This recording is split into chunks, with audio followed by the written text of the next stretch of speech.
할렐루야. 반갑습니다. 장로님께서 소개를 다 해주셔서 제가 따로 말씀을 안 드려도 될 것 같은데요.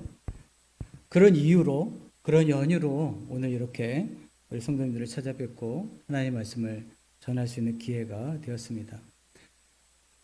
오늘 제목이 백부장의 고백인데요. 예수님의 그 십자가의 처형의 장면을 처음부터 다 이렇게 지켜봤던 로마의 백부장이 느닷없이 한 이 고백. 이것은 예수님을 믿는다는 전제로 교회를 다니고 있는 우리들에게 역시 없어서는 안 될 중요한 고백인데, 이 고백의 의미가 무엇인지, 이 고백이 우리들에게 있는지, 그 효력을 누리고 있는지, 이런 말씀들을 좀 한번 살펴보고자 합니다. 자, 빌라도가 이제 예수님을 군병들에게 넘겨주었습니다. 그래서 이제 군병들이 예수님을 골고다에 데리고 가서 십자가에 못 박았습니다. 이렇게 십자가에 못 박혀 있는 이 예수님을 지나가는 무리들이 바라보면서 조롱하고 모욕했습니다. 야, 이 사람을 좀 봐. 얼마 전에 헤롯 성전을 헐라. 내가 3일 만에 짓겠다고 말하던 자가 아니냐. 야, 그런데 어떻게 된 거야? 네가 이렇게 십자가에 못 박혀 있으면 안 되지. 지금 너를 구원하여서 십자가에서 한번 내려와 봐 라고 말하면서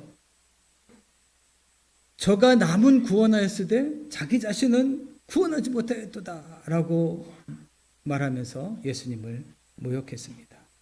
그러니까 십자가에서 지금이라도 내려와 보면 내가 믿어줄게. 내가 다시 왕으로 내가 너를 따라줄게 라는 회유였습니다. 그런데도 불구하고 예수님은 십자가에서 내려오시지 않으셨습니다. 여러분도 알고 계시죠? 예수님은 십자가에서 내려오시지 않으셨어요. 저 같으면 열받아서 한번 내려왔을 것 같아요. 아니, 이것들이 내가 누군지도 모르고 내가 지금 못 내려와서 안 내려오는 줄 알아? 그러면서 한번 잠깐 내려왔다가 위용을 보여드리고 다시 올라가고 싶은데 예수님은 그 십자가에 자기 자신을 내어드렸기 때문에, 내어주신 것이기 때문에, 저와 여러분들의 죄사함의 문제 때문에 자기 자신을 기꺼이 스스로 내어주신 것이기 때문에 내려오시지 않으셨어요. 곧이어 온 땅에 어둠이 임하였고 예수님께서 큰 소리를 지르시고 이렇게 말씀하십니다. 엘리, 엘리, 라마 사박다니. 나의 하나님, 나의 하나님, 어찌하여 나를 버리십니까?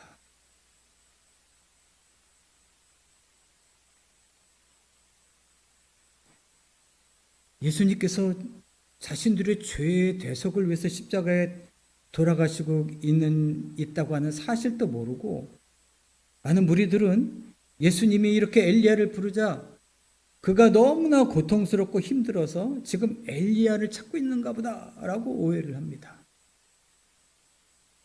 이윽고 예수님은 또다시 큰 소리를 지르시고 곧 숨을 거두셨습니다.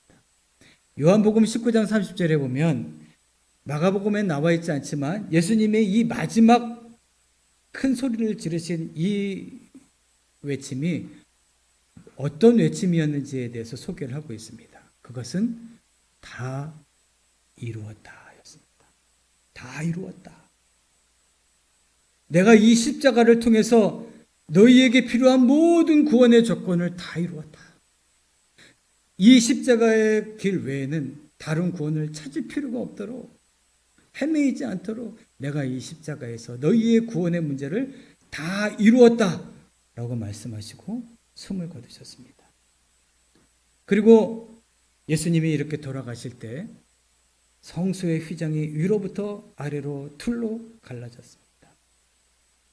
어쨌든 이런 모든 예수님의 십자가의 처형의 장면을 죽으심까지 바라보고 있었던 로마의 백부장, 유대인도 아니고 예수를 믿을 근거가 전혀 없었던 이 로마의 백부장이 이 모습을 다 지켜본 이후에 이렇게 고백했다는 것입니다. 이 사람은 진실로 하나님의 아들이었구나. 이 사람은 진실로 하나님의 아들이었구나. 내가 수없이 많은 사람들의 십자가의 처형을 지켜보고 그것을 집도했지만 이 사람의 담대함과 이 사람의 그 특별한 선포들과 나를 두렵게 만든 이 자연의 현상들을 볼 때 이 사람은 진실로 하나님의 아들이었다. 여러분들도 그렇게 생각하십니까?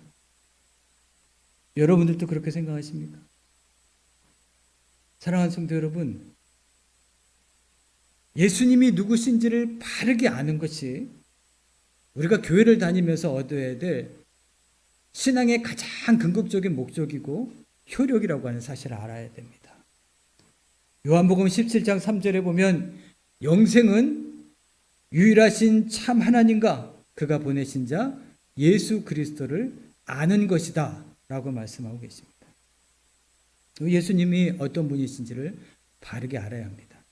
예수님은 어떤 분이십니까? 요한복음 5장 26절에 보면 이런 말씀이 있습니다. 같이 함께 읽어보겠습니다. PPT 부탁드리겠습니다. 요한복음 5장 26절 시작. 아버지께서 자기 속에 생명이 있음같이 아들에게도 생명을 주어 그 속에 있게 하셨고. 아멘. 하나님께서는 이 땅을 창조하시기 그 이전 창세전 영원의 시간 안에서 우리가 헤아릴 수 없는 그 시간 속에서 하나님 자기 자신에게만 있었던 이 영혼을 사는 생명을 아들에게 주셨다라고 말씀하고 계십니다. 하나님께서 아들에게 주신 이 생명은 하나님이 스스로 영원히 살고 계셨기 때문에 주실 수 있는 생명입니다. 하나님이 스스로 영원히 사시는 존재이셨기 때문에 그 영혼의 생명을 아들에게 주셨고, 더 놀라운 것은 디도서 1장 2절에 보니까 이 영원한 생명을 그 창세전부터 저와 여러분들에게도 주시기로 약속하셨다라고 말씀하십니다. 한번 같이 읽겠습니다. 시작. 이 영생은 거짓이 없으신 하나님이 영원한 때 전부터 약속하신 것인데, 바로 하나님께서 약속하신 이 영원한 생명을 얻기 위해서 하나님은 주시기 위해서 첫사람 아담을 하나님의 형상으로 만드신 것입니다. 사랑하는 성도 여러분, 하나님께서 약속하신 이 영원한 생명을 우리에게 주시기 위해서 저희들을 교회로 부르셔서 하나님의 자녀로 삼아주신 것입니다. 이렇게 아담은 하나님의 아들 안에 있는 생명인 영생을 얻을 자로 지음을 받은 거예요. 하나님이 만드신 그 자체로 그냥 영생이 확증된 것이 아니라 때가 되어서 이 아담조차도 예수님을 통해서 우리에게 약속하신 영원한 생명을 얻을 자로 창조가 된 것입니다. 저와 여러분이 하나님께서 약속하신 이 영원한 생명을 얻기 위해서 얻을 자로 택하심을 받고 교회로 부르심을 받고 하나님의 자녀가 되었지만, 역시 이제 우리가 이 교회에서 증거하는 복음을 통해서 예수를 바르게 알고 그 믿음을 통해서 영원한 생명을 얻을 자로 부르심을 받은 거예요. 교회에 나오게 되었다고, 직분을 얻었다고 그 자체로 이 영원한 영생을 확증받는 것은 아니라는 사실을 아셔야 합니다. 문제가 생깁니다. 이 영원한 생명을 얻기 위해서 하나님의 형상으로 창조된 아담이 그때가 이르기 전에 안타깝게 죄를 지어서 하나님과 분리되는 인생이 되어진 것입니다. 그래서 아담의 후손으로 태어나는 모든 인류는, 저와 여러분들은 아담이 하나님과 분리되게 만들었던 그 죄를 해결하지 못한 상태로 이 땅에 태어나는 존재로 이 땅에 살고 있는 것입니다. 그래서 그 약속하신 영원한 영생을 얻기 위해서는 이제 우리 안에 존재하고 있는 그 죄의 문제를 대속을 받는 죄사함의 문제를 통해서 우리가 영원한 생명을 얻는 이런 문제가, 과제가 생긴 것입니다. 그럼 너무나 감사한 것은 바로 이 죄사함의 문제를 위해서 하나님께서는 자기에게 있는 생명을 주신 그 아들을 그 품에서 떼어내셔서 이 땅에 보내주시고 십자가에 죽고 부활하시게 하심으로 말미암아 우리의 모든 죄의 대속함을 이루고 우리의 구원의 문제를 이루신 것입니다. 대속함을 통해서, 그 십자가를 통해서 저와 여러분들의 구원의 문제를 완성해 주신 것입니다.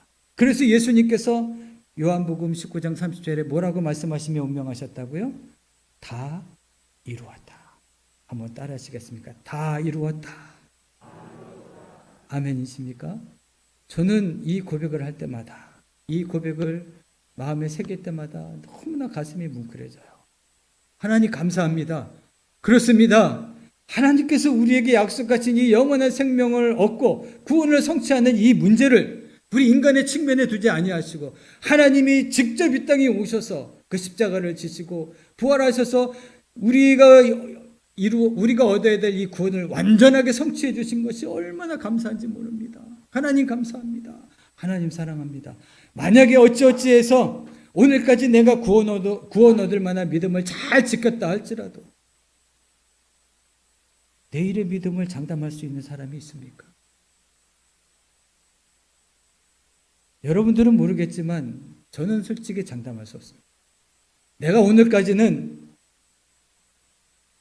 그래도 구원 얻을 만한 믿음을 잘 지켰다라고 자신할 수 있고, 또 그것이 안 되면 말씀 앞에서 또 하나님이 주시는 말씀 안에서 회개하고 돌이키지만 내일의 그 돌이킴이 있을지, 내일의 나의 믿음은 과연 나의 그 구원을 확증할 수 있는 믿음을 가지고 살지 저는 장담할 수가 없습니다. 이런 불안한 우리의 인생들 속에서 하나님은 그 아들을 통해서 우리의 구원의 문제를 완벽하게 완전하게 다 이루어 주셨다는 사실입니다. 할렐루야. 여러분, 이렇게 예수님께서 십자가에 죽으심으로써 아담 안에서 죄인 되었던 우리가 의롭게 되어진 것입니다. 이렇게 아담 안에서 죄인 된 우리가 예수님과 함께 십자가에서 죽고 예수님과 함께 부활에 연합됨으로써 하나님의 생명으로 다시 태어나게 되었다고 로마서 6장 4절 5절에서 말씀하고 계십니다. 우리 함께 읽겠습니다. 시작. 그러므로 우리가 그의 죽으심과 합하여 세례를 받음으로 그와 함께 장사되었나니 이는 아버지의 영광으로 말미암아 그리스도를 죽은 자 가운데서 살리심과 같이 우리로 또한 새 생명 가운데서 행하게 하려 함이라. 만일 우리가 그의 죽으심과 같은 모양으로 연합한 자가 되었으면 또한 그의 부활과 같은 모양으로 연합한 자도 되리라. 아멘. 이렇게 아담 안에서 하나님과 분리되었던 우리들이 예수 그리스도의 십자가의 죽음과 부활에 연합되어서 하나님과 다시 연합된 자가 된 것입니다. 이것이 하나님의 아들이 우리 안에, 하나님의 아들이신 예수 안에서 하나님 아버지가 우리 안에 거하시는 구원의 실제가 바로 이런 모습인 것입니다. 요한복음 17장 23절 말씀부터 같이 한번 읽겠습니다. 시작. 곧 내가 저희 안에 아버지께서 내 안에 계셔 저희로 온전함을 이루어 하나가 되게 하려 함은 아버지께서 나를 보내시건과 또 나를 사랑하심 같이 저희도 사랑하신 것을 세상으로 알게 하려 함이로소이다. 아멘. 이 말씀은 예수님께서 십자가를 지시기 직전에 우리들을 위해서 하나님 아버지께 마지막 기도드렸던 중보기도의 내용입니다. 하나님의 아들이신 예수님께서는 하나님이 어떤 분이신지 너무나 잘 알고 계셨습니다. 하나님의 사랑이 얼마나 크고 위대하신지를 잘 알고 계셨어요. 아들이신 자기 자신을 하나님이 얼마나 사랑하시는지 알고 계셨고, 하나님께서 자신의 형상으로 만드시고 창조하신 우리 인간들을 얼마나 사랑하시는지, 그래서 우리들이 이 영원한 생명을 얻고 구원을 얻기를 하나님이 얼마나 바라고 애타하시는지를 너무나 잘 알고 계셨기 때문에, 그래서 그 아들이라도 품에 띄어서 세상에 내어주실 만큼 그들을 사랑하시는 줄을 알고 그 벅찬 감격으로 이 세상에 와 보시니까 너무 놀라운 것은 세상 사람들이 이 하나님의 사랑을 너무나 잘 모르고 있었다는 것입니다. 오해하고 있었다는 것이에요. 그래서 안타까운 마음으로 중보해 주신 거예요. 하나님께서 이 아들을 얼마나 사랑하시는지를 내가 압니다. 그런데 안타까운 것은 하나님께서 이 아들만 사랑하신 것이 아니라 하나님의 형상으로 창조하신 저 사람들도 하나님이 얼마나 사랑하시고 얼마나 저들이 구원받기를 원하시는지를 저들도 알게 하여 주시옵소서. 그런데도 우리들은 이런 예수님을 지금도 그 십자가에서 내려오라고 소리를 외치고 있습니다. 왜냐하면 우리가 교회를 다니면서 예수님께 정말 원하는 바는 이 세상에서 좀 성공하고 형통하게 되는 것이기 때문에 그렇습니다. 적어도 내가 교회를 다니기 이전보다 교회를 다닌다는 결과로 좀 더 하나님은 나에게 좀 더 형통과 성공을 주셔야 하지 않겠는가. 이런 바람으로 열심을 내고 이런 믿음으로 열심히 교회를 다니는데, 그렇기 때문에 우리의 절실함은 내가 죄인이라고 하는 사실보다 이 세상에서 성공하고 형통하는 것이 더 절실한 존재가 된 거예요.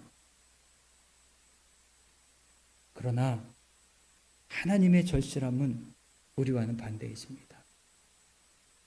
우리를 교회로 부르시고 하나님의 자녀가 되어서 영원한 생명을 얻을 자로 우리를 부르신 그 하나님의 절실함은 우리가 이 세상에서 성공하고 형통하는 것보다 우리가 죄인이라고 하는 사실을 깨닫고 그 죄를 대속받아 하나님이 약속하신 영원한 생명을 얻어 구원을 얻는 것이 하나님이 우리들에게 원하시는 가장 절박한 절실함이라는 사실을 우리는 아셔야 합니다. 그런데도 우리는 십자가에서 달려 계신, 그리고 다 이루었다고 말씀하시는 그 주님을 십자가에서 내려오게 만들려고 하고 있습니다. 그 십자가에서 뭔가 다 이루었다고 말하고 있는데, 예수님 보십시오. 내 암에 걸린 내 몸을 보십시오. 사업에 실패한 우리의 사업장을 보십시오. 어그러진 내 자녀들을 보십시오. 도대체 뭐가 다 이루어진 것입니까? 뭐가 다 이루어졌다라고 말하고 있는 것입니까? 제발 그런 엉뚱한 소리 하지 마시고 그 십자가에서 내려와서 내 이 어려운 이 문제 하나만이라도 제대로 한번 풀어주십시오. 그러면 내가 예수님을 왕으로 모셔드리겠습니다. 그러나 우리가 잘 알고 있는 것처럼 그 예수님은 그 십자가에서 내려오실 수 없었습니다. 왜냐? 예수님이 그 십자가에 달리신 이유와 목적은 저와 여러분들의 죄사함을 통한 생명을 주시고자 하시는 구원자로 그곳에 계셨기 때문에 그렇습니다. 그래서 그 예수님은 지금 또 그 십자가를 통해서 저와 여러분들에게 말씀하고 계시는 거예요. 내가 다 이루었다. 내가 이 십자가에서 너희의 모든 구원의 길을 다 이루어 놓았다. 다른 길을 헤매지 마라. 다른 신을 찾지 마라. 내가 이 십자가에서만 너희들의 필요한 구원의 모든 문제를 다 해결하였다. 그래서 예수님은 끝내 십자가에서 내려오지 아니하셨고 그 십자가에서 죽음을 맞이하셨습니다. 그리고 예수님의 죽으심과 함께 성소의 휘장이 둘로 갈라졌습니다. 그러므로 인해서 우리는 이제 예수님의 그 십자가의 죽으심을 힘입어서 하나님 아버지의 품, 지성소에까지 달려나갈 수 있는 담력을 얻게 된 것입니다. 베드로전서 3장 18절 말씀 함께 읽겠습니다. 시작. 그리스도께서도 한 번 죄를 위하여 죽으사 의인으로서 불의한 자를 대신하셨으니 이는 우리를 하나님 앞으로 인도하려 하심이라. 육체로는 죽임을 당하시고 영으로는 살리심을 받으셨으니. 아멘. 사도행전 2장에서는 지금 이야기하는 이 내용이 주보에 올라가 있는 내용이 되겠습니다. 사도행전 2장에서는 베드로가요, 오순절 첫 번째 설교에서 유대인들을 향하여 담대하게 선포합니다. 너희가 십자가에 못 박은 이 예수를 너희가 믿고 있는 그 하나님이 주와 그리스도가 되게 하셨다. 그랬더니 이 말을 듣고 유대인들이 마음에 찔려서 형제들아 우리가 어찌할꼬? 라고 이야기를 합니다. 여기 뜻밖의 반응입니다. 유대인들의 반응이 이렇게 나오면 원래 안 되는 거예요. 유대인들에게 니네 하나님이 나무에 달려 죽은 이 예수를 너희의 주와 그리스도가 되게 하셨어 라고 말했으면 돌을 던지고 멱살을 붙잡고 감옥에 넣든지 아니면 매를 치든지 돌을 던지든지 해야, 그렇게 반응해야 될 유대인들이 느닷없이 마음의 찔림을 받았다. 사랑하는 성도 여러분, 저는 여기에서 우리가 때를 얻든지 못 얻든지 복음을 전해야 될 이유가 여기에 있다고 생각합니다. 어제까지 그렇게 힘들게 예수를 증거하고 복음을 전해도 말씀 앞에 그들을 이끌어가기 위해서도 끄떡도 안 했던 그들이 내 형제가 내 부모가 내 자녀들이라 할지라도 어느 순간에 성령이 그들 속에 임해서 그들의 마음을 찔리게 할지 우리가 알 수 없기 때문입니다. 때를 얻든지 못 얻든지 그때 성령께서 증거된 그 말씀에 찔려서 우리가 그럼 어찌하면 되겠습니까? 라고 하나님의 말씀 앞에 나아가며 하나님 앞에 무릎 꿇을 수 있는 그날이 언제가 될지 알 수 없기 때문에 우리는 때를 얻든지 못 얻든지 복음을 전해야 하는 것입니다. 베드로는 형제들아 그러면 우리가 어찌할 거라고 마음에 찔려하는 이 유대인들에게 기회를 잃지 아니하고 회개하라고 이야기합니다. 뭐 하라고요? 회개하라고. 유대인들이 회개해야 될 회개의 내용이 무엇입니까? 유대인들은요 예수님을 우리들보다 더 열심히 더 적극적으로 추종하는 사람들이었습니다. 예수님이 가는 곳에 얼마나 많은 사람들이 운집하고 모였는지 모릅니다. 그러나 그들이 예수님을 따랐던 목적이 문제였던 거예요. 그들이 예수님을 따랐던 이유는 예수님이 그들에게 베풀어 주셨던 기적이었어요. 어떤 문제를 가지고 와도 다 해결해 주셨어요. 질병의 문제도 해결해 주셨고 죽음의 문제마저도 해결해 주셨고 배고픔의 문제도 해결해 주셨어요. 야! 이 사람이 만약에 예루살렘에 올라간다면 저 로마를 다 쫓아내고 우리에게 해방을 주지 않겠느냐. 우리에게 배고픔을 해결해주고 경제의 문제를 해결해주고 야 우리를 부강하게 만들지 않겠는가. 다윗의 시대를 다시 도래하게 하지 않을까 기대하면서 예수님을 추종했습니다. 목숨 걸고 추대했습니다. 그런데 어느 순간에 이 예수님이 군종들에게 포박이 되어서 뺨을 맞고 죄인이 되어서 죄수의 모습으로 끌려와 있는 그 예수를 보면서 실망한 거예요. 그래서 그 화를 주체하지 못하고 예수를 십자가에 못 박으라고 외쳤던 것입니다. 평생에 죽을 죄밖에 안 지은 바나바보다도 더 못한 죄인으로 여기고 바나바를 살려주고 예수를 십자가에 못 박으라고 외쳤던 자들.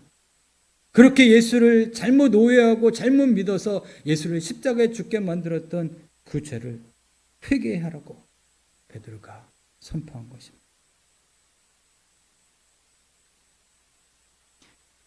결국은 이 죄는 예수를 믿고 따르되 교회를 열심히 다니지만 이 예수를 하나님의 아들로 주와 그리스도로 바르게 알고 바르게 믿지 못한 죄를 회개하라는 것입니다. 여러분 예수님의 죽으심의 모든 과정을 지켜보던 이 백부장이 뭐라고 고백했습니까? 이 사람은 진실로 하나님의 아들이었도다. 이 고백이 얼마나 중요하면 하나님이 로마의 백부장의 입을 여셔서 그 고백을 하게 하시고 성경에 이것을 기록하게 하셨겠어요. 성경에 이 고백을 기록하셨다면 저는 그렇게 믿습니다. 예수를 믿는 저와 여러분들에게 이 고백은 너무나도 중요한 고백이다.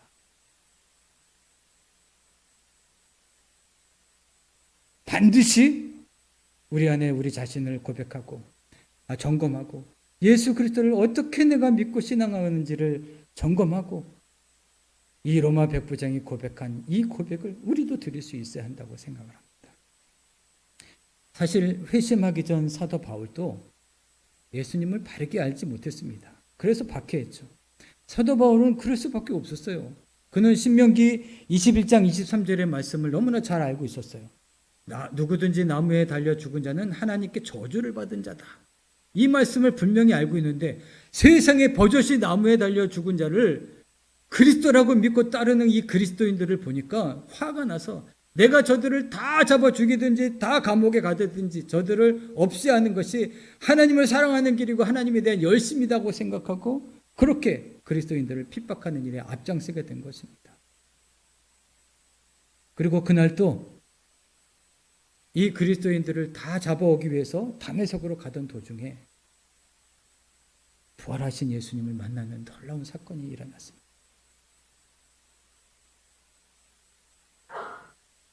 부활하신 예수 그리스도를 만나기 이전까지 바울이 바라봤던 예수는 역사적 예수는 저주받은 한 사람이었지만 부활하신 예수님은 하나님 보좌 우편에 앉아 계십니다. 분명한 하나님의 아들이셨어요. 그는 이 여파로 3일간 소경이 되었다가 아나니아를 통해서 눈을 뜨게 되었는데 사도행전 9장 17절에 보면 이때 사도 바울에게 성령이 충만하게 임했다라고 말해주고 있습니다. 사도 바울은 이제 예수님을 바라보는 각도가 180도 달라졌습니다. 그는 주저하지 않고 그의 그런 그 근성대로 열심대로 회당을 즉시로 돌아다니면서 예수 그리스도께서 하나님의 아들이시고 그리스도이시다고 하는 사실을 놀라우게 선포하고 다닙니다. 예수님께서 결국 십자가를 지시게 되는 그 죄의 원인이 하나님의 아들이라고 하는 사실을 인정했기 때문이 아닙니까? 사도 바울이 이 예수 그리스도를 하나님의 아들이로 주와 그리스도로 선포하는 그 순간 예수님이 십자가에 달리시고 고난을 당하셔야 됐던 것처럼 많은 매를 맞았고 많은 수모를 당하고 여러 번 죽을 고비를 넘기게 됩니다. 그럼에도 불구하고 주저할 수 없었던 고백. 우리가 십자가에 못 박은 그 예수는 분명 하나님의 아들이셨다. 그리고 그분은 우리의 주와 그리스도가 되셨다. 여러분, 만약에 우리들도 이 예수님이 하나님의 아들이시며 주와 그리스도 되심을 우리가 영으로서 이것을 깨닫지 못한다면 결국 우리도 예수님을 열심히 믿고 따르다가 오해하고 결국은 내 필요를 충족하지 못한다고 예수님을 십자가에 못 박으라고 비방했던 그 무리들과 어쩌면 같은 무리들로 남을지도 모른다는 것이 두려움입니다. 이 신앙에 머물면 예수를 이 땅의 성공과 형통을 주는 그런 세상 신으로 밖에는 혹은 예수님이 이 땅에 오셔서 아주 도덕적인 삶을 사셨죠. 죄를 지은 적이 없으니까. 그러니까 우리도 그 예수님처럼 아주 도덕적이고 모범적인 삶을 살겠다는 정도로 우리가 예수를 믿는 목적이 끝난다면 아쉽지만 예수를 알지 못하는 사람이에요, 이런 사람은. 그리고 더 무서운 것은 반드시 어느 순간에는 그 사람이 바로 예수님을 십자가에 못 박으라고 외치는 자와 똑같은 자가 된다는 것입니다. 예수님은 이러한 저희들의 연약함을 중보해 주셨습니다. 십자가에서 누가복음 23장 34절에서 이러한 저희들을 위해서 기도해 주셨습니다. 아버지, 저들의 죄를 용서해 주십시오. 저들은 자기가 하는 것을 알지 못함입니다. 우리 성창명 장로님과 문부원 권사님도 잘 아시겠지만 마다가스카르에서도 예수 믿는 신앙은 다분히 샤머니즘적인 경향을 띠고 있습니다. 그러니까 예수를 수호신으로 세상 복을 주는 신으로 그저 숭배할 뿐입니다. 그래서 역사적인 예수를 자기가 원하는 신으로 그냥 섬기는 정도입니다. 물론 가난하기 때문에 그럴 수밖에 없겠다라고도 생각이 되지만 가난의 문제 때문에 예수 그리스도를 역사적인 예수로만 받아들인다는 것은 교회를 다니는 의미가 없는 거예요. 하나님 우리를 진정으로 사랑하시는 그 사랑의 목적에 도달하지 못하는 결과에 이릅니다. 여러분, 예수님의 제자들이 그렇게 고난을 당하고 순교에 이르면서까지 담대하게 끝까지 증거한 내용이 무엇입니까? 우리 사도행전 5장 41절 42절 말씀을 함께 읽겠습니다. 시작. 사도들은 그 이름을 위하여 능력을 받는 일에 합당한 자로 여기심을 기뻐하면서 공의 앞을 떠나니라. 그들이 날마다 성전에 있든지 집에 있든지 예수는 그리스도라고 가르치기와 전도하기를 그치지 아니하니라. 아멘.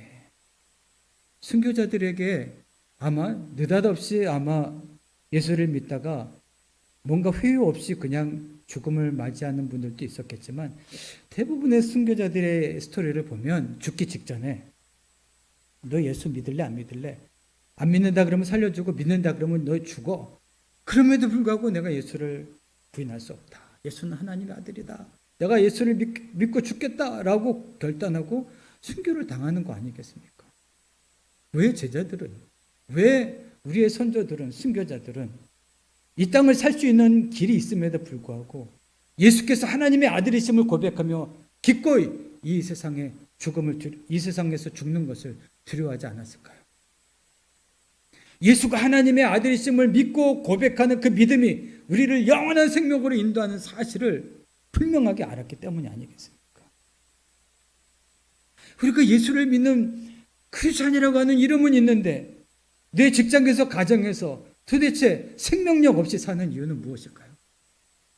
단 한 사람도 나로 인하여 예수를 믿고 영접하고 구원 얻는 이런 놀라운 전도의 효과가 일어나지 못하는 일은 무엇 때문일까요? 혹시 교회는 열심히 다니고 봉사는 열심히 하는데 나의 신앙의 고백이, 예수님에 대한 신앙의 고백이, 예수님을 아는 그 지식이 잘못된 것은 아닐까요?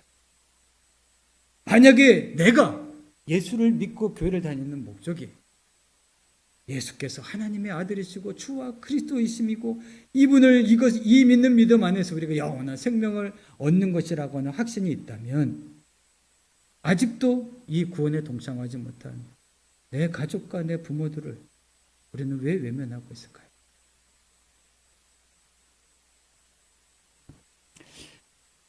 십자가는 예수님의 측면에서 하나님과 분리의 고통을 당하는 아주 절규의 순간이었습니다. 예수님은 모욕을 당하시고 채찍을 당하시고 침뱉음을 당하시면서도 다 견디셨어요. 하나님의 아들이 모욕을 당했어요. 침뱉음을 당하고 얼굴 따귀를 맞고 채찍을 맞고 모욕을 당했습니다. 그래도 끄떡도 하지 않으셨어요. 그런데 하나님과 분리되는 고통 앞에서는 절규하신 거예요.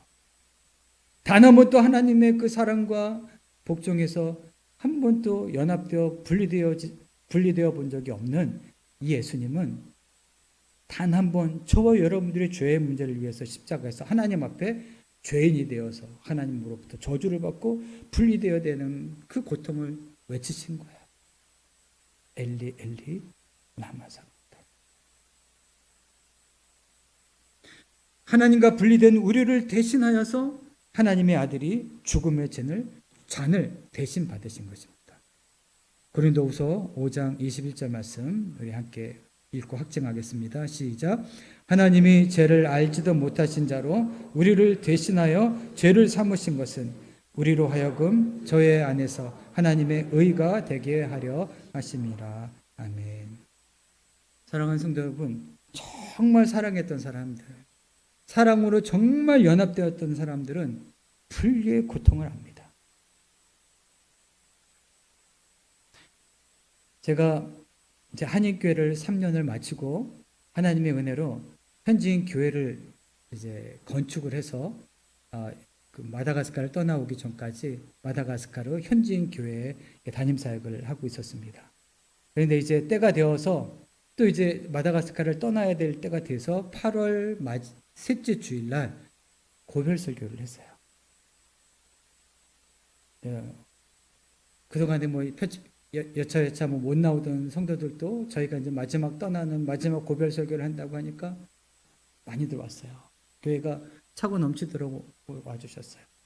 그리고 설교를 마치고 이제 마지막 우리 성도들과 인사를 나누는 시간이 되었는데 교회 안에는 그냥 뭐 한 몇 개월 교회 온 지 몇 개월 안 되고 뭐 1년 안쪽에 이렇게 교제를 한 성도들도 많죠.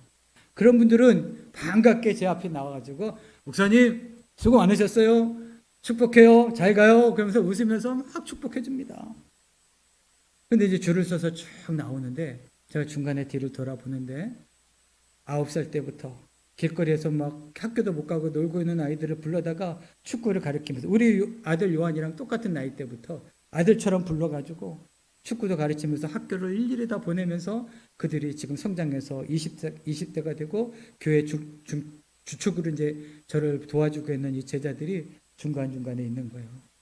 근데 이제 저하고 이제 마주칠 때가 다 됐는데 제가 이렇게 또 같이 보니까 눈이 딱 마주치니까 이 아이들이 그 모든 감정들을 주체할 수 없어가지고 그냥 팍 울어버리는 거예요. 그리고는 다시 거의 줄 서가지고 여기까지 와놓고 다시 맨 뒤로 가는 겁니다. 그렇게 몇몇 아이들이 그렇게 함께 다 울음이 터져가지고 다 뒤로 가는 거예요. 그들이 저에게 보여줬던 눈물은 제가 마다가스카르 사역 12년을 하며 얻을 수 있는 최고의 선물이었습니다.